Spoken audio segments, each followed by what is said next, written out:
So now I have my first Popit ball right here. It's just a normal Popit ball.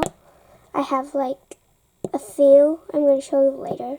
But I just like poking them, but putting my fingers in them because they might pop out later.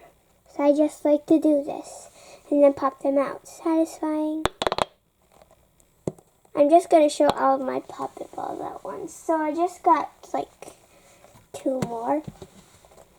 So this is a red and white one.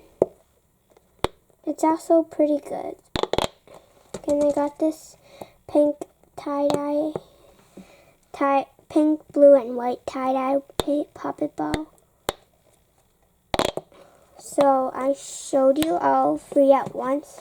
So I got these. But compared to the Popit ball spinners, I think the spinners are better.